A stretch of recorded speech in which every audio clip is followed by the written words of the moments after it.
Hi and welcome. It's Jules Muller, founder and CEO of Chicks Connect. And today we're so lucky to have Val Nichols with us. And she is going to tell us a little bit about herself and how she helps her clients and those in her network and those that she serves connect on social media and provide value. So Val, tell us a little bit about you, what you're up to in the world, and kind of how you got into this space. Absolutely. And thank you so much, Julie, for putting this on. I know that it can be a lot of work to do this. So I am just so grateful that you collaborated and brought all these women together for this beautiful day. So thank you so much. Like you said, my name is Val Nichols, and I am the visionary and the creator of something I call the Wild Tribe Collective. This is a collective of women who are all coming together. The idea behind this is we are women who believe that there's no such thing as competition. There's collaboration. And we believe that women are very unique in the way that we're just different from men. The way we run businesses is different. The way that we can connect with our clients is different. The way that we can collaborate and be in community is totally different than the way that men do it. And for so many years, there's been this guideline for women, especially, that we grow up in a man's business world. We grow up wearing the clothes that men tell us to wear, and we are in a box. So what we do at the Wild Tribe Collective is we have crushed the ceiling.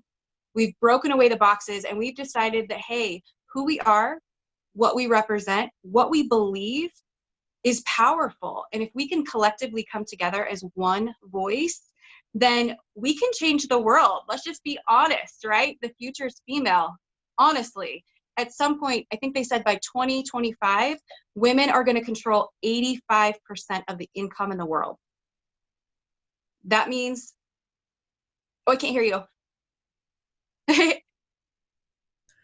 I know I've heard some, statistics about the buying power, the choices of buying. A lot of the females will do the buying.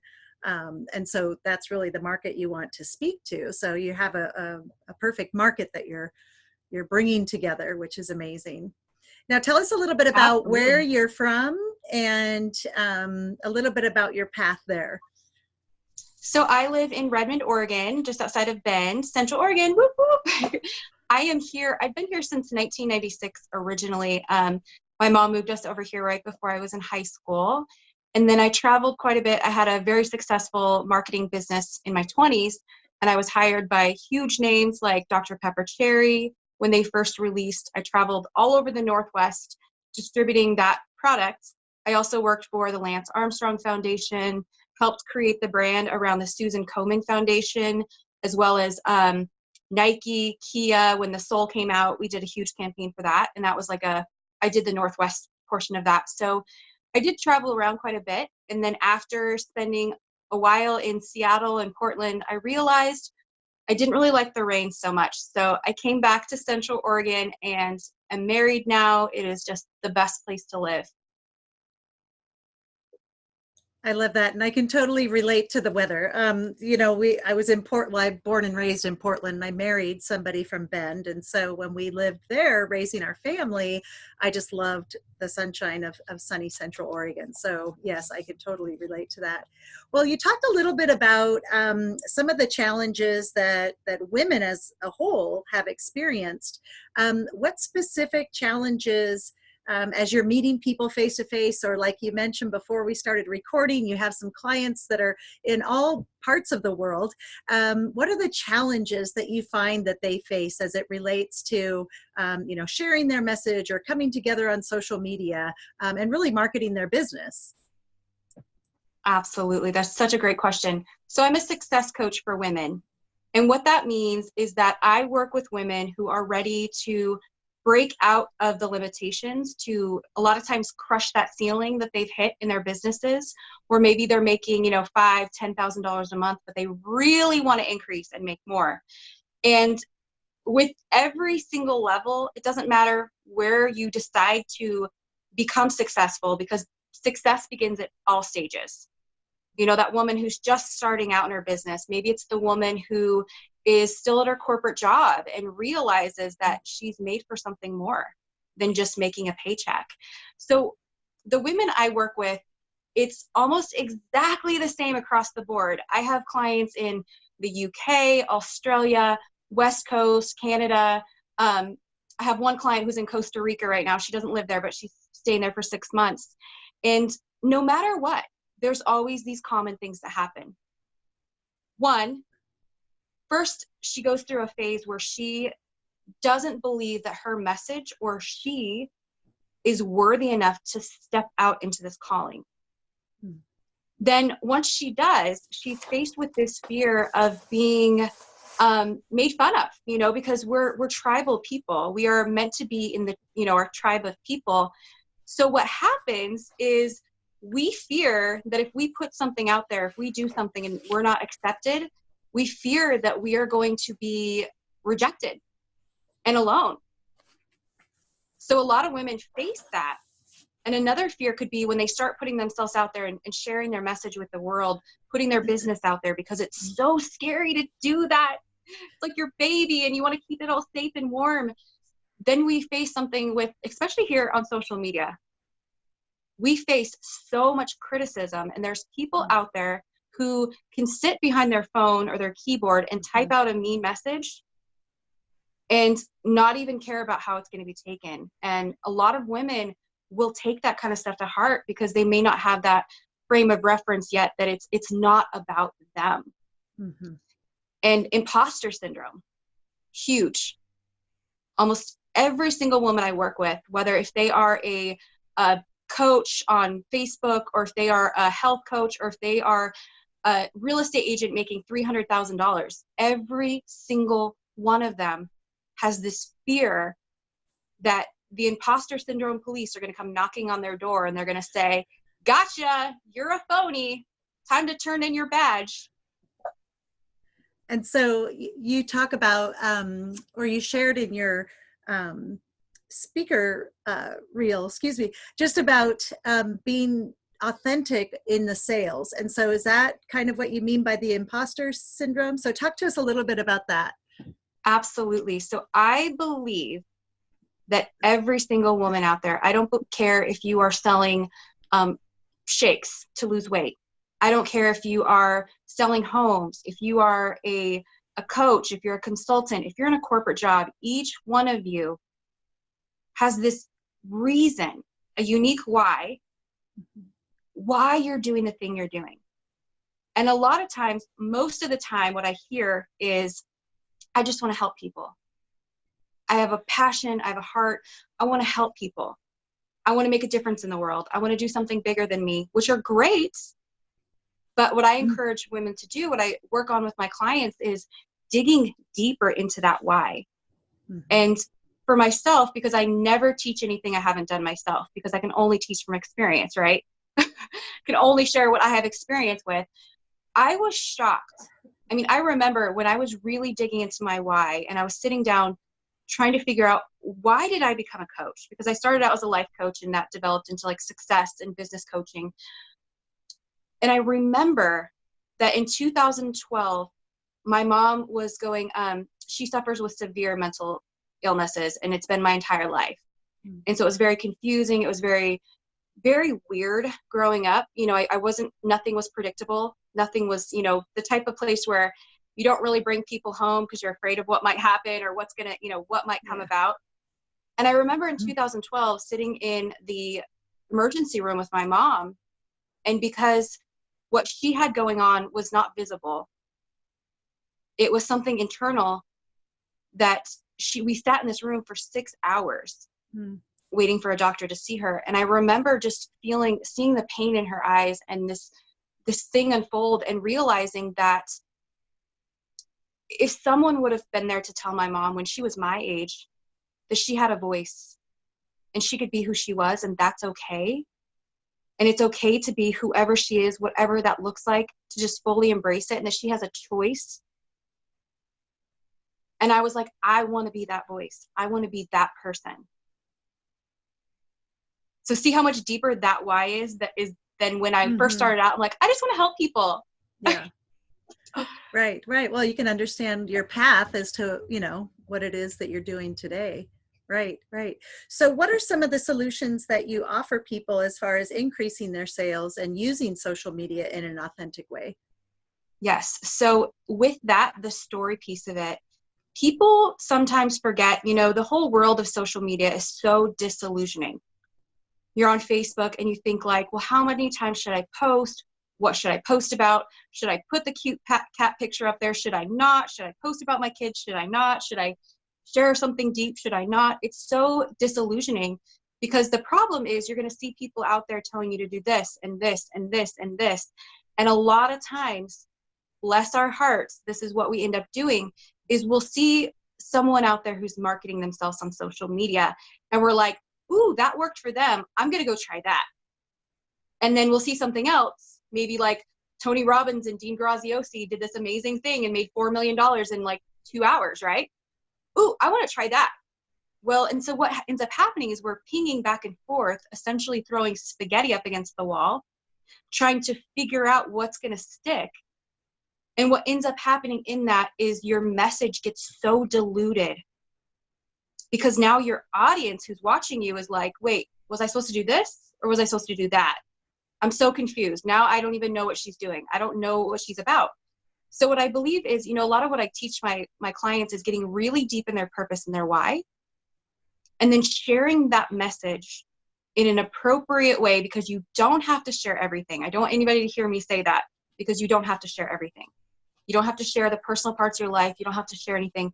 However, there's a way to share your message that is either going to attract your ideal client and it's going to repel the people you don't want to work with.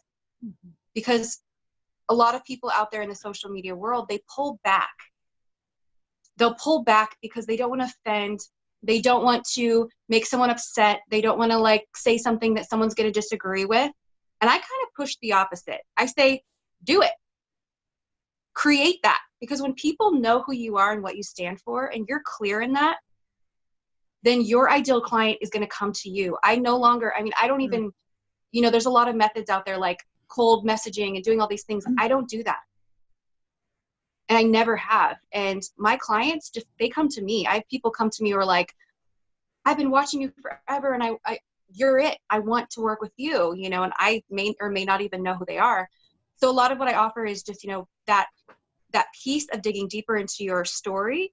I offer strategy, a lot of strategy. Like I could sit down with almost any business and help you create a package that feels authentic to you. Because that's the thing. If you don't believe in your prices, if you don't believe in your package, you're going to stumble over your prices. You're going to stumble over your words. So really building that confidence, stepping into that bigger version. Because usually when I sit down with a client, whether if it's one-on-one or over Zoom like this, I can look at them and see their full potential and see them as the $1 million version, whereas they may still be stuck at the, I can't afford it. I can't do this. Like they're thinking small. So I stretch women to think bigger and to step into who they are.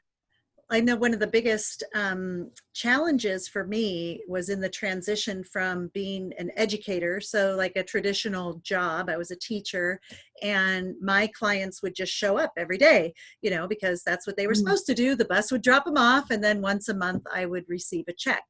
And I didn't have to go and ask the parents to pay me what they thought I was worth, or, would you leave a tip or anything like that. I didn't have to do any of that.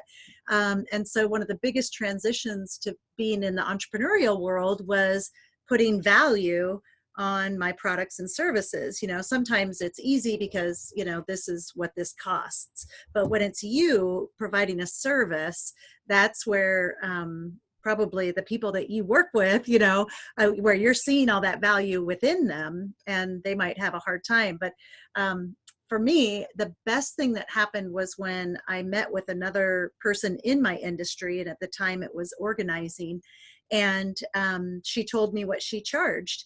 And then I just started looking at what other people were charging, and then I picked somewhere in the middle. But still, like you said, I would stumble over the words. And so until I actually wrote it down and gave choices, here's my packages, and I would give it to the client. That was when it was most comfortable. So I think there's, what you're saying is probably true for a lot of women, especially coming out of some sort of corporate job or some sort of traditional job that's different than being an entrepreneur. Absolutely. That was so my story too. I was a sales and marketing director for a senior living community that was very expensive. People, I remember them telling me like, oh, no one's going to pay that. No one's going to pay that price. No one's going to pay that price. And when I first started, it was at 50% occupancy. And we had, I think, like total units, probably around 150. It was at 50% occupancy when I started. And I never discounted prices. I would believe in that price. I would firmly sell it. And this was, senior living and memory care. So you could start out at like $8,000 a month up to like $12,000 a month. And within 6 months, I got it to full, which was increasing their bottom line by like $458,000 a month, right? And then when I went out into my own business, I doubted my value. I doubted my worth. And I remember having that same conversation, trying to coach myself through that. Like, why can I just kill it in the corporate world? And then when it comes to me, I'm like, before the customer would even ask, I was already retracting and lowering my prices. But it's when you step into your true value and you can believe in your product so much that you're not, and this is the authentic selling, like you're not selling, you're serving. Mm-hmm. And I don't even think of what I do anymore as selling, it's serving, because I know, I have a firm belief that what I have to offer is going to transform their businesses. And not only that, because as we all know, as you build your business, you're really just developing yourself. Mm-hmm. And that alone is such a huge gift that I get to offer the world. And in that, when you believe in yourself that much, you don't have to sell anymore. Mm-hmm. You lead with generosity, and you know that that client is either you guys are a good fit or you're not. Right, So it's right. a very authentic way.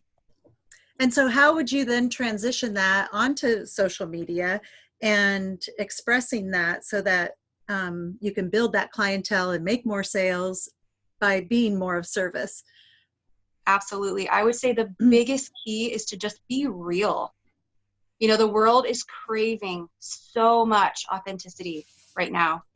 And we see these pictures out there, maybe you have like the cute mompreneur. Am I saying that right? Mompreneur. And she has her kids and her coffee and she's all in her workout outfit. And she's like, oh, it's so great to be at home and sell. What you don't realize is it took 45 minutes screaming, crying, yelling to get that photo.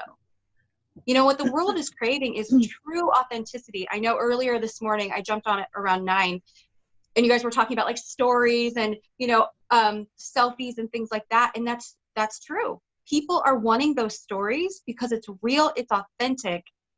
And the more you be authentic in your marketing and the more you step out in the world as who you really are, your clients are going to come to you. Because I'll tell you something, millennials especially, because a lot of millennials are on social media. Millennials have this amazing way of seeing through BS like this. Because they grew up in a generation where they have so much information and so much fake stuff thrown at them that if you are marketing toward a millennial generation, you better be authentic because they will see through it. Mm-hmm. And what they're going to do, and most people, it used to be 11 seconds that you had to make a first impression. Now it's like 7. So if you're just really inauthentic and someone comes to your page and they're looking at it and it's just like all sales posts or it's just all selfies, they're going to see that as inauthentic, and people are just, they're not going to want to hang out. Really think about your Facebook page as being a representative of your core values, your beliefs, and who you are. Oh yeah, and by the way, you have this business. Mm-hmm. Because people don't buy, especially if you're in a service-based industry, people don't buy your products. They buy you. Because they see something within you that they want. And they want to be that. And the great thing is when you show up and you're authentic and you believe in who you are, you're going to attract those people that are willing to put you as a priority.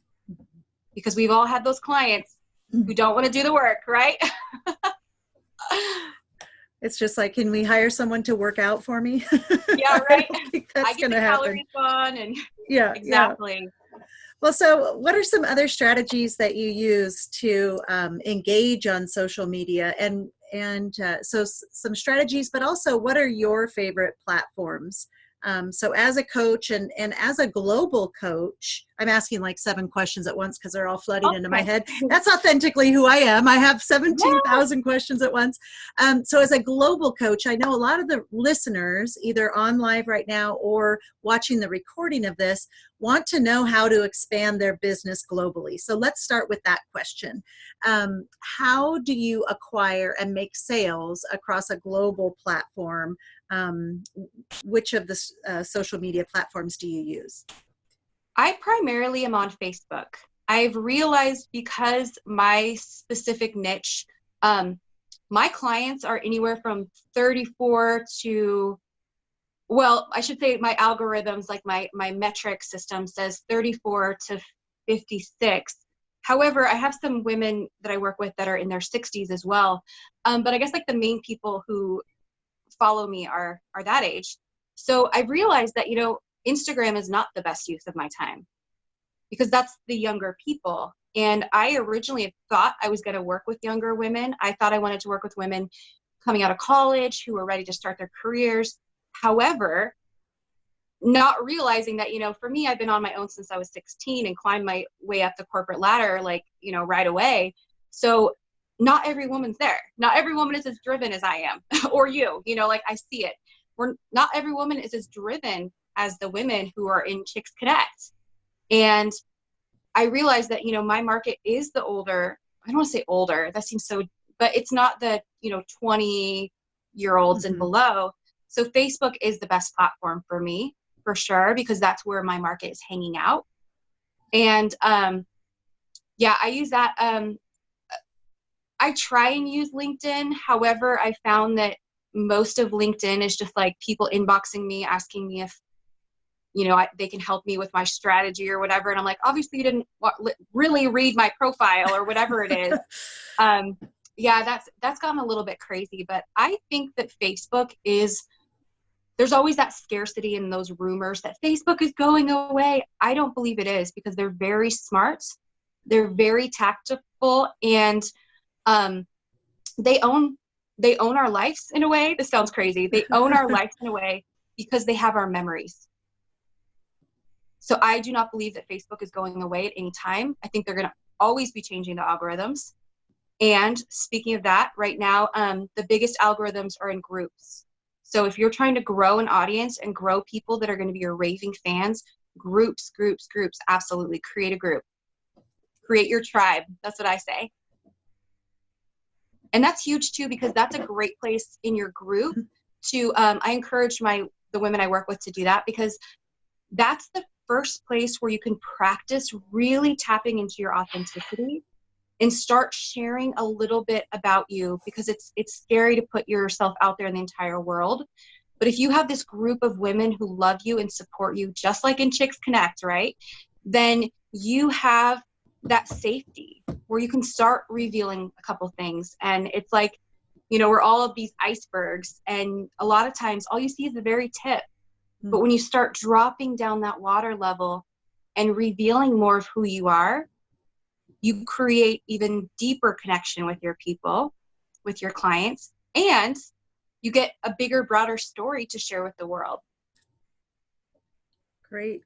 So as far as specifically with people in other countries, so do you use special hashtags? Do you join special groups? Do you just announce that you are doing business in particular countries? Or tell us how you go about gaining clients from other countries. That is an interesting question. I think hashtags are kind of a funny thing. I don't believe you can hashtag to get rich. I think a lot of people say that in like Instagram, like if I just put 30 hashtags on, then all of a sudden I'm gonna have all these clients, right? Well, the hard part about that is the people who are hashtagging are also trying to get clients. So I don't know, like I do use hashtags, don't get me wrong. I'm going to be authentic and real here. However, I don't think that that's necessarily the path.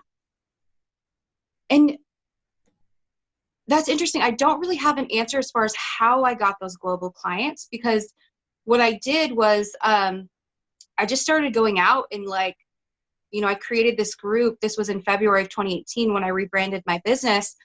I created this group, which is now called the Wild Tribe, and just started like inviting people in who were engaging and who I was talking to. And, you know, like being real, being authentic. This is what it's all about, is being real and being authentic. Like I would go in groups and engage because I liked the conversation. I liked what was happening. I didn't even have to go in a group and talk about, hey, I'm this and I'm that. Like that never came up. I would go in a group and I would talk about, you know, whatever group it was. Like I was in some Christian women groups and I would engage, and I was in some, you know, some business groups. But usually when I was there, and this is a huge key that I teach people, it's not about you. Your business is not about you, believe it or not. It's not. It's about creating value and serving the world, and your clients will come. So what I would do is I would show up in groups. I would give real value to people, offer information, offer help when asked. I would support them. And that is the biggest way that I've gained my clientele, is just being a real human being. And, you know, that support doesn't go away if they don't buy from me. Right. Because they might down the line, they might not. Like, but when I look with inside and like, this is the core of who I am, is serving people. And that's why I'm in this business, is serving. They might also know someone to connect you with, or, you know, it might not always be that the person that you're speaking to is the one that you're working with in the end. Oh, absolutely. And yeah, that happens all the time with, especially with my group. Women get so much support and love in there that they'll go through their friends list and invite like 15 of their girlfriends, and it grows. That's great. That's wonderful. Well, what are some ways that we can support you and connect with you? How do people find you? You mentioned a group. So if that group is open, we would love to join that. What are some other ways? Yeah, absolutely. So yeah, I would love for you guys to join. It's called the Wild Tribe group. If you go onto my Facebook profile, which is facebook.com/its Val Nichols, or you can find me under Valerie Nichols. I'm holding a little coffee mug. My hair's a little bit more blonde then. But yeah, connect with me there. And also I do have, this is really powerful, I have an online summit right now that's going. We are on day 3, and it's called the Wild Tribe Summit. And I don't know if I told you guys this, but the WILD stands for Women, Influencers, Leaders, and Dreamers. So the Wild Tribe Summit is all about women tapping into their deeper, authentic purpose through business and entrepreneurship. We have, instead of having a conference that's, you know, several days long and lots of people are speaking, we've done, we do one interview, we release it per day, so it'll go to your inbox, and that is for 21 days. So I have 21 powerhouse women. These are like actresses, I had a leader from Pakistan speak today who runs a free college for women who've been disowned by their families. I have TEDx speakers, I have TED speakers, I have professional voice coaches, confidence coaches, like all these amazing people. I'm looking at my board trying to see people who have like syndicated radio shows, people who are health coaches, raw health coaches, and recipe creators, all kinds of like powerhouse women. So that's amazing. I would love for you guys to join that. And you can find information about that at valnichols.com. And you can either find the Wild Tribe Summit link, or you can go to valnichols.com/summit-info. Okay. And if maybe in our event, if you could post that link, so I'm sure to get it correct, I'll put it in the newsletter with the recording of this tomorrow. So we can put that in the newsletter and also in our groups and things like that. So wonderful. Other tidbits or tips and tricks that you'd like to share with us today before we open it up for questions? I would just say, you know, the more authentic you are, the more real, the more truth that you own within yourself, the more impact you can create in the world. And I want to inspire people to just, or maybe even just like, consider this, that selling is serving. It's not, it doesn't have to be scary. It can be such an authentic conversation that you have with someone that you realize you're serving them and they are going to be so grateful. So just, hey, hook onto that. If anything else, be authentic and serve, don't sell. I love it. Okay, thank you so much. Let's open it up and see. We have a little chat box down here. People can unmute themselves and ask questions. Let's see.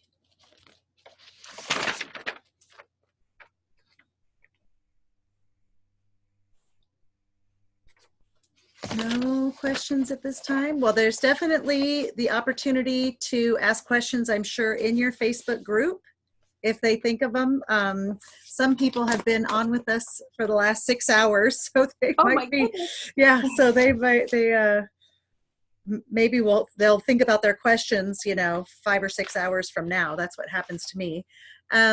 So other ways that we can support and serve you. I always like to make sure that we are doing a good job in that. We celebrated you in our newsletter as a new Rotarian, so congratulations on that. Thank you. What other areas of celebration have been occurring in your life? Oh my goodness. From doing the summit that I'm doing right now, I was on the phone with a woman. We had a interview just like this, and she had made an offer to the audience to, hey, I have this cruise coming up in Australia. I would love for you to come. Everyone come and check it out. Put the post or put a link down below. And when we got off, we ended up chatting for like half an hour. And she was like, I'm serious about you coming. I want you to be a presenter.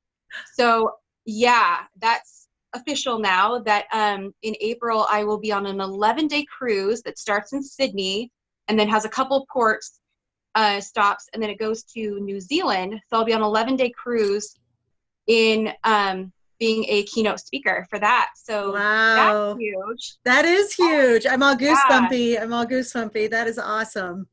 Yeah, it's amazing. And their whole message is obviously, like, if you guys follow me, you'll figure this out. But my faith is huge for me. I do preaching as well. And so it's all faith-based and it's going to be just incredible. I'm so excited. And then I have a couple other events that are coming up as well. I have the Fearless Women's Conference, which is in June 3rd and 4th. I'll be in Seattle on the 3rd and then in Portland on the 4th, speaking at that. And then I also have later in April is the Women of Influence Conference in San Diego. So lots of good things coming. Great. So not only coaching, but you do speaking. And so if people want to know more about that, or they have an organization and they're looking for speakers, how can they find out more about that? Yeah, just get a hold of me on Facebook, or you can email me at valnicholsllc@gmail.com. Okay. Wonderful. I do a lot of speaking and I love it. So wonderful, wonderful. Well, we're so lucky to have had you today and to learn from you and be inspired by your story and the impact that you're making in the world. And we just continue to celebrate you, and we'll probably be very envious of the cruise that you're going on for sure. So I know we want to do a cruise at Chicks Connect as well for our 10-year anniversary. So it will be our CCIC, which is Chicks Connect Inspiration Celebration, but our CCIC at sea, and we're just trying to figure out where we want to go. So if you feel like cruising again after that cruise, be sure to get involved in the planning of our cruise, which will just mostly be for fun and connecting and just having a blast and celebrating. So again, thanks to all of our participants that have been on here live. Thanks to Val Nichols for her great insight and information regarding not necessarily selling, but serving. And when you do that, the clients will be attracted to you and you will automatically make the sales in a lot less I don't want to say a lot less effort. It still takes a lot of effort, but it won't feel as salesy. So we appreciate that. And those of you that are watching and watching the replay, we appreciate you spending the time doing that with us today on our social media summit. And if you want to know more about Chicks Connect, visit ChicksConnect.com. That's our website. You can learn all about our organization. And we encourage you to join us and become a speaker and a trainer with the content that you have in your heart, and be willing to serve others in a great way by just making an impact with your information. So thanks again, Val, and we look forward to seeing you all later.